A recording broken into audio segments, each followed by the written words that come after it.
지금 금요일 오후 5시 반을 넘기고 있는 시점인데요. 금요일 3시쯤이면 조용하기도 할 때입니다만 청와대는 그렇지 않았습니다. 상당히 분주했죠. 위장전입 의혹과 관련해서 직접 실장이 브리핑을 하기도 했는데요. 워낙 잘 나갔고 강경화 후보자는 자진납세라고 할 정도로 선제적으로 위장전입에 대해서 이야기했던 청와대입니다. 그런데 세 번째로 김상조 후보자까지 위장전입 문제가 불거졌는데 네. 이게 하필이면 사교육의 메카로 여겨지는 대치동, 목동 이 두 곳을 아들을 위해서 옮긴 게 아니냐는 의혹이 한꺼번에 불거졌어요. 그러니까 이제 청와대가 더 이상 변명으로 일관하기는 어려워졌습니다. 네. 지금 우리가 3아웃 이런 얘기도 하는데 세 번째거든요. 자, 첫 번째 강경화 외교부 장관 후보자는 청와대가 직접 브리핑을 했습니다. 네. 또 강경화 후보자 입국하면서 청문회에서 소상하게 밝히겠다 이렇게 얘기를 했어요. 두 번째가 뭐였냐면 바로 이낙연 총리 후보자인데 네. 이 뭐 부인의 이 그림을 고가로 강매한 것 아니냐, 아들 병역 면탈 의혹이 있는 거 아니냐 이런 얘기는 오래전부터 나왔다가 네. 청문회 첫날 이게 사실 한 방이 없는 청문회로 끝났지만 그나마 한 방이 위장 전입한 거 아니냐. 근데 이게 89년도 일이었어요. 그러다 네, 보니까 네. 거의 30년 이전 이 가까운 시간이기 때문에 네. 과거에 이 교사로 재직하던 부인이 조금 편한 학교로 가고자 일시적으로 주사를 옮겼지만 결국 이제 실행되진 않고 다시 원복했다. 이렇게 해명이 됐어요. 근데 김상조 교수, 바로 이 공정거래위원장 내정자 아닙니까? 네. 보세요. 공정거래위원장입니다. 그런데 이제 자진납세 안 했고요. 네. 사전에 고백 안 했고 지금 이제 일종의 언론검증이라고 할까요? 튀어나온 건데 네. 주민등록 초본을 떼어보니까 다 나오지 않습니까? 주소가. 그쵸. 그런데 94년부터 하나가 나와요. 이게 아이가 초등학교 들어가기 2달 전입니다. 네. 바로 이것은 구리에 살고 있었는데요. 길 건너편 주소로 이 부모, 그러니까 이 어머니와 아이만 주소로 옮긴 겁니다. 분가한 네. 것으로. 그러니까 이거는 이제 위장전입 의혹이죠, 분명히. 이게 주민등록법 37조 3항 위반이 되는 거거든요. 네. 그리고 다시 이제 90년대 말로 와서 99년에는 목동에 거주해요. 네. 그런데 2002년도에 대치동으로 주소가 바뀝니다. 네. 그리고 2004년에는 예일대에 연수를 가면서 가족이 다 미국에 나가 있거든요.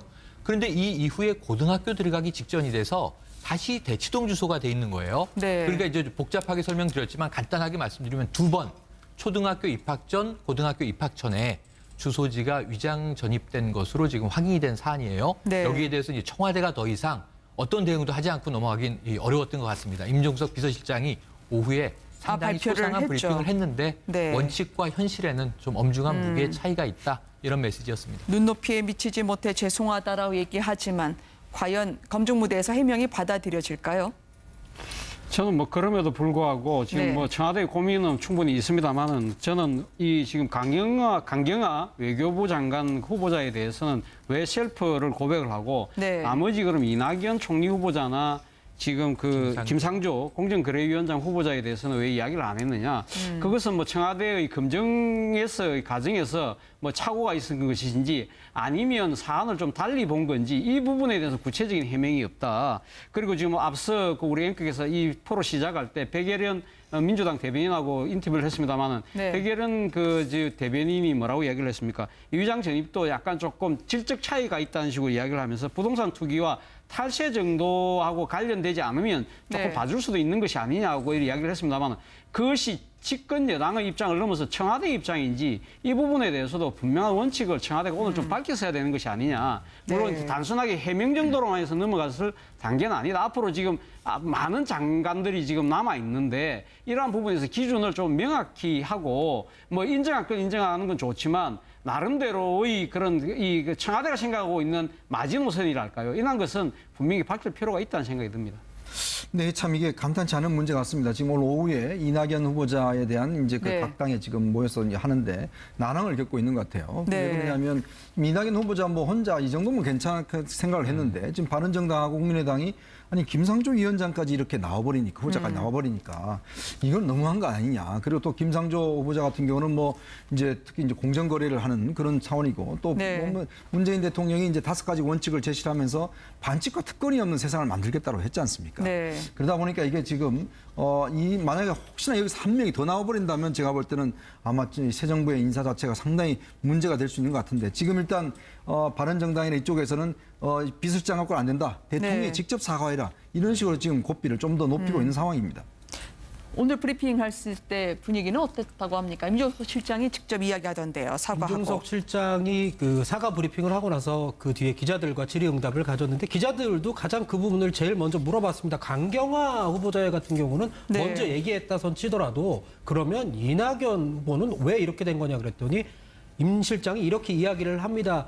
그 선거가 끝나고 바로 그 다음 날 우리가 발표를 하다 보니 정말 최선을 다해서 지금 거르고 걸렀지만 이 부분은 네. 미처 몰랐다 얘기를 했습니다. 기자들이 또 물었습니다. 그러면 김상조 후보자는 왜 몰랐냐 네. 이렇게 물어봤더니 다소 난감해하면서 지금 청문회를 앞두고 있으니까 조금 얘기하기가 좀 부담스럽다. 검증은 네. 했는데 비난받을 성격은 아니라고 봤다라고 이야기를 했습니다. 검증을 했는데 비난받을 성격은 아니라고 봤다. 이 얘기는 다시 말해서 아까 그 백혜련 그 대변인이 얘기했던 것처럼 부동산 투기가 아니고 어떤 아들의 어떤 이런 문제 때문이라고 봤다라고 볼 수도 있는데 청문 과정에서 좀 자세히 다뤄질 것 같다라고 이야기를 하면서 상당히 난감해했습니다. 그러면서 내부 네. 기준을 좀 마련하겠다라고 이야기를 했고요. 결국 그 오늘 세 가지를 동시에 발표한 셈입니다. 먼저 이 위장전입 문제에 대한 유감을 표명했고 국민께 사과했고 네. 그다음에 양해를 구한 거죠. 네. 그래도 과정이 공정하고 결과가 정의로워야 할 공정거래위원회 아니겠습니까? 그 위원장으로서 교육 기회를 공정하게 만들지 못한 거 아니냐라는 의혹에 대해서 어떻게든 본인 그리고 정부 차원에서도 해명이 또 있지 않을까 싶습니다. 오늘 해명은 했지만 말이죠. 그나마 한 방이 위장 전입한 거 아니냐? 이게 89년도 일이었어요. 그러다 네, 보니까 네. 거의 30년 이전 이 가까운 시간이기 때문에 네. 과거에 이 교사로 재직하던 부인이 조금 편한 학교로 가고자 일시적으로 주사를 옮겼지만 결국 이제 실행되진 않고 다시 원복했다. 이렇게 해명이 됐어요. 근데 김상조 교수, 바로 이 공정거래위원장 내정자 아닙니까? 네. 보세요. 공정거래위원장입니다. 그런데 이제 자진납세 안 했고요. 네. 사전에 고백 안 했고 지금 이제 일종의 언론 검증이라고 할까요? 튀어나온 건데 네. 주민등록 초본을 떼어보니까 다 나오지 않습니까? 주소가. 그쵸. 그런데 94년부터 하나가 나와요. 이게 아이가 초등학교 들어가기 2달 전입니다. 네. 바로 이것은 구리에 살고 있었는데요. 길 건너편 주소로 이 부모, 그러니까 이 어머니와 아이만 주소로 옮긴 겁니다. 분가한 네. 것으로. 그러니까 이거는 이제 위장전입 의혹이죠, 분명히. 이게 주민등록법 37조 3항 위반이 되는 거거든요. 네. 그리고 다시 이제 90년대 말로 와서 99년에는 목동에 거주해요. 네. 그런데 2002년도에 대치동으로 주소가 바뀝니다. 네. 그리고 2004년에는 예일대에 연수를 가면서 가족이 다 미국에 나가 있거든요. 그런데 이 이후 차이가 있다는 식으로 이야기를 하면서 부동산 투기와 탈세 정도하고 관련되지 않으면 조금 네. 봐줄 수도 있는 것이 아니냐고 이렇게 이야기를 했습니다만 그것이 집권 여당의 입장을 넘어서 청와대 입장인지 이 부분에 대해서도 분명한 원칙을 청와대가 오늘 좀 밝혔어야 되는 것이 아니냐. 물론 네. 단순하게 해명 정도로만 해서 넘어갔을 단계는 아니다. 앞으로 지금 많은 장관들이 지금 남아 있는데 이러한 부분에서 기준을 좀 명확히 하고 뭐 인정할 건 인정하는 건 좋지만 나름대로의 그런 이 청와대가 생각하고 있는 마지노선이랄까요? 이런 것은 분명히 밝힐 필요가 있다는 생각이 듭니다. 네, 참 이게 감탄치 않은 문제 같습니다. 지금 오늘 오후에 이낙연 후보자에 대한 이제 그 네. 각 당에 지금 모여서 이제 하는데 난항을 겪고 있는 것 같아요. 네. 왜 그러냐면 이낙연 후보자 뭐 혼자 이 정도면 괜찮게 생각을 했는데 지금 바른정당하고 국민의당이 아니 김상조 위원장까지 이렇게 나와버리니까 후보자까지 나와버리니까 이건 너무한 거 아니냐. 그리고 또 김상조 후보자 같은 경우는 뭐 이제 특히 이제 공정거래를 하는 그런 차원이고 또 네. 뭐 문재인 대통령이 이제 5가지 원칙을 제시를 하면서 반칙과 특권이 없는 세상을 만들겠다고 했지 않습니까? 네. 그러다 보니까 이게 지금 이 만약에 혹시나 여기서 한 명이 더 나와버린다면 제가 볼 때는 아마 새 정부의 인사 자체가 상당히 문제가 될 수 있는 것 같은데 지금 일단 바른정당이나 이쪽에서는 비서실장 갖고는 안 된다. 대통령이 네. 직접 사과해라. 이런 식으로 지금 고삐를 좀 더 높이고 있는 상황입니다. 오늘 브리핑 했을 때 분위기는 어땠다고 합니까? 임종석 실장이 직접 이야기하던데요. 사과하고. 임종석 실장이 그 사과 브리핑을 하고 나서 그 뒤에 기자들과 질의응답을 가졌는데 기자들도 가장 그 부분을 제일 먼저 물어봤습니다. 강경화 후보자 같은 경우는 네. 먼저 얘기했다 손 치더라도 그러면 이낙연 후보는 왜 이렇게 된 거냐 그랬더니 임 실장이 이렇게 이야기를 합니다. 그 선거가 끝나고 바로 그 다음 날 우리가 발표를 하다 보니 정말 최선을 다해서 지금 거르고 걸렀지만 이 부분은 네. 미처 몰랐다 얘기를 했습니다. 기자들이 또 물었습니다. 그러면 김상조 후보자는 왜 몰랐냐 네. 이렇게 물어봤더니 다소 난감해하면서 지금 청문회를 앞두고 있으니까 조금 얘기하기가 좀 부담스럽다. 검증은 네. 했는데 비난받을 성격은 아니라고 봤다라고 이야기를 했습니다. 검증을 했는데 비난받을 성격은 아니라고 봤다. 이 얘기는 다시 말해서 아까 그 백혜련 그 대변인이 얘기했던 것처럼 부동산 투기가 아니고 어떤 아들의 어떤 이런 문제 때문이라고 고등학교 들어가기 직전이 돼서 다시 대치동 주소가 돼 있는 거예요. 네. 그러니까 이제 복잡하게 설명드렸지만 간단하게 말씀드리면 2번 초등학교 입학 전, 고등학교 입학 전에 주소지가 위장 전입된 것으로 지금 확인이 된 사안이에요. 네. 여기에 대해서 이제 청와대가 더 이상 어떤 대응도 하지 않고 넘어가긴 어려웠던 것 같습니다. 임종석 비서실장이 오후에 상당히 발표를 소상한 했죠. 브리핑을 했는데 네. 원칙과 현실에는 좀 엄중한 무게의 차이가 있다. 이런 메시지였습니다. 눈높이에 미치지 못해 죄송하다라고 얘기하지만 과연 검증 무대에서 해명이 받아들여질까요?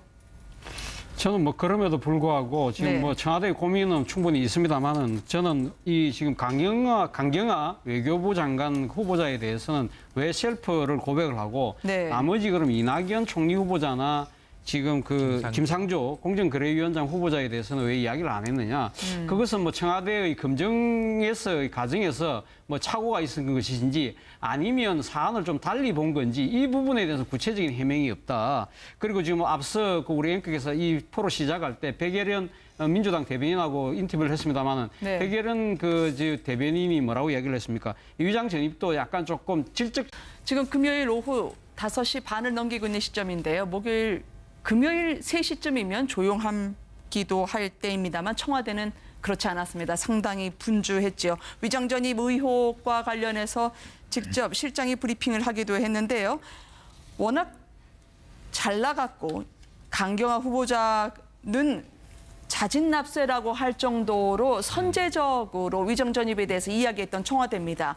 그런데 세 번째로 김상조 후보자까지 위장 전입 문제가 불거졌는데 네. 이게 하필이면 사교육의 메카로 여겨지는 대치동, 목동 이 두 곳을 아들을 위해서 옮긴 게 아니냐는 의혹이 한꺼번에 불거졌어요. 그러니까 이제 청와대가 더 이상 변명으로 일관하기는 어려워졌습니다. 네. 지금 우리가 3아웃 이런 얘기도 하는데 세 번째거든요. 자, 첫 번째 강경화 외교부 장관 후보자는 청와대가 직접 브리핑을 했습니다. 네. 또 강경화 후보자 입국하면서 청문회에서 소상하게 밝히겠다 이렇게 얘기를 했어요. 두 번째가 뭐였냐면 바로 이낙연 총리 후보자인데 네. 이 뭐 부인의 이 그림을 고가로 강매한 것 아니냐. 아들 병역 면탈 의혹이 있는 거 아니냐. 이런 얘기는 오래전부터 나왔다가 네. 청문회 첫날 이게 사실 한 방이 없는 청문회로 끝났지만